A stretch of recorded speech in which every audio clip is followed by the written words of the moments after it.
mentioned in the name of the Seforno that although the majority of the Jews were not involved in the Baal Peor, but because they witnessed what was going on and they remained silent, such a Chil Hashem being perpetrated publicly and remaining silent causes them to be culpable, and the plague should affect all of them. So we had said that Pinchas, he was only a single person goes and does such an act of zealotry with such viciousness, you would think people would intervene and stop him. But they remained silent. They allowed him to do it. So the second silence, when he corrected the wrong, when he brought about the Kiddush Hashem, was a tikkun, was a correction on the original Chil Hashem. That's how the Seforno learns. Explains the sin and the correction on the transgression. However, he points out something else. Hashem says to Moshe, Bekana was kinosi besocham. Pinchas, when he avenged my vengeance, it was in the midst, meaning he intentionally chose to do it in a public venue, so it should be a tikkun. It's not, he had done it and people saw it and they didn't in any way interfere. No, Pinchas initially understood what was needed in terms of a tikkun, so he chose to avenge Hashem's vengeance betocham in a public setting, so people should not intervene, and if they don't intervene, that would be a tikkun on the original failing that you remained silent when this magnified Chil Hashem was taking place. That's how the Seforno learns.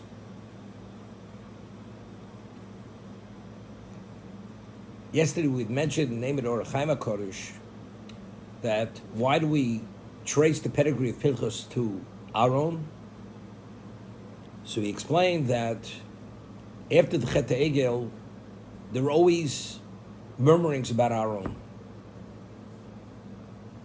What were the murmurings? If Klal Yisrael wouldn't have done the Chet HaEgel, where would we have been?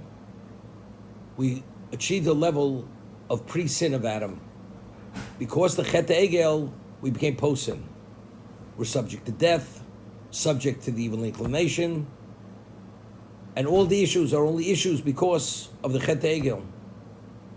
Although Aaron himself did not believe for a moment that the Egel had any value or purpose, and of course Moshe was alive, it was a delay tactic. But nevertheless, because he had participated, the Egel took place. He did not give his life. So there was always a claim against Aaron that the reason why the Jewish people are in the state that they're in is because Aaron, and Aaron carries a very weighty level of guilt for the predicament of the Jewish people. The Torah over here tells us, Pinchas ben Elazar ben Aaron HaKohen. Pinchas, who was the grandson of Aaron, if he wouldn't have avenged the vengeance of Hashem, there would not be a Jewish people at all. So why is there a Pinchas? If not for Aaron, there wouldn't be a Pinchas. Because Pinchas is the grandson of Aaron. So Aaron, although you may have this claim, which is unjustified, whatever it is, but nevertheless you have to realize that if not for Aaron, you people wouldn't exist at all. So therefore this should remove and quell any claim against Aaron.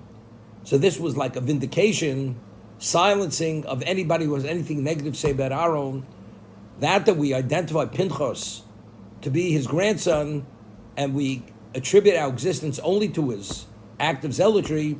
Therefore, this puts Aaron in a very positive position that nobody should say anything negative about Aaron. That's the Orach Chaim HaKodesh. However, Rashi over here cites Chazal. This is the Midrash. Why are we tracing the pedigree of Pinchas to Aaron? After Pinchas had done the act of zealotry, the Shvotim, they were disgracing him. Well, meaning they classified him in a certain classification. What did they say? Harisim ben puti zeh, shepitim aviimo agolim v'avodah zorah. Elazar, his father, married Yisro's daughter. So that means Pinchas was a grandson of Yisro. Initially, who was Yisro? He was an idolater. So they said, a man whose grandfather, who fattened calves for idolatry,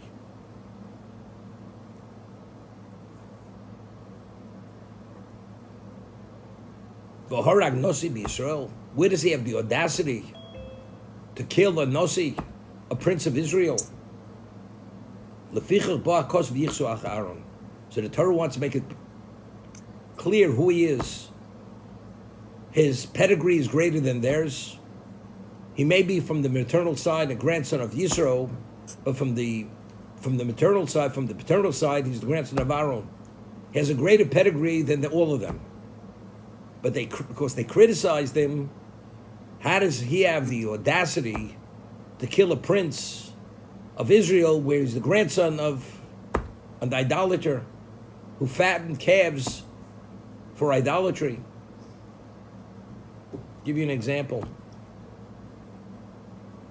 A person, God forbid, is about to kill a person, and the person who chose to kill that person was a person of status. And a homeless person comes and kills that person of status to save the life of the person who would have been a victim of this person of status. Do you criticize the person who's the homeless person, the person who has no identification whatsoever, for saving the life of the person who would have been victimized, who would have been the victim of this person? Where do you have the audacity to save my life? But if what entails is to take the life of that person of status, doesn't make a difference. Regardless of who Zimri was, God himself says openly, if not for Pinchas avenging my vengeance, there would not be a Jewish people. So what he did to Zimri, if he wouldn't have done that, all you people wouldn't exist. So what's the basis for the criticism? Where do you have the audacity to what? To kill the Prince of Israel? If I wouldn't have killed him, you wouldn't exist. You wouldn't be here.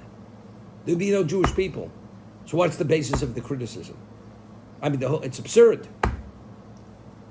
So we had said in the past, and there's always the issue.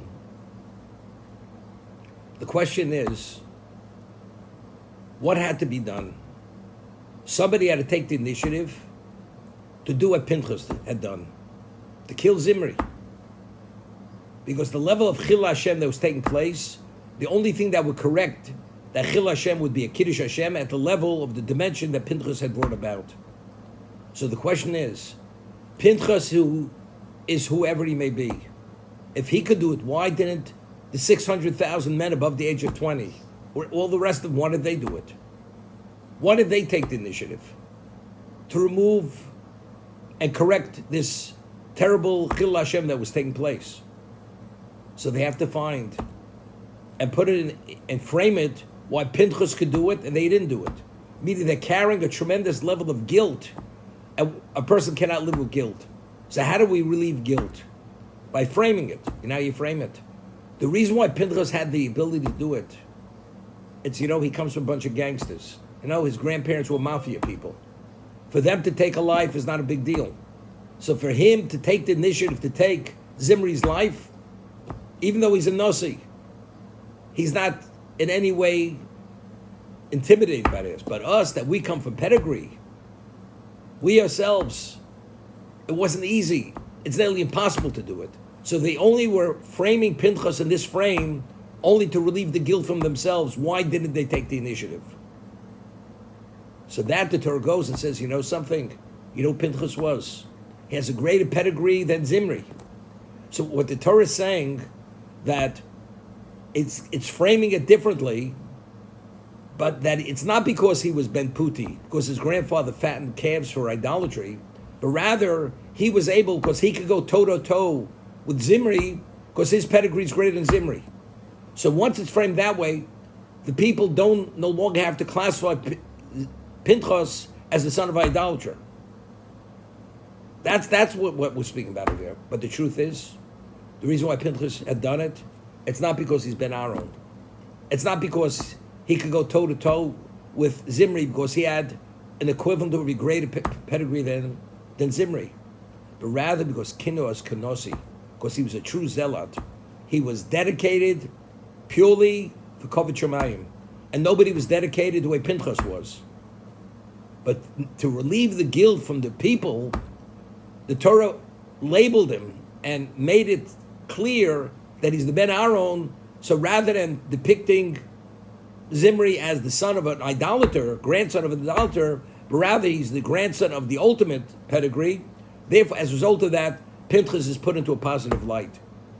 Because to understand Pinchas as a kanoi, as a zealot, that he selflessly gave of his life because he could not tolerate the Chil Hashem that was taking place, that was really the basis. It was not because he was the grandson of Aaron. That's the reason.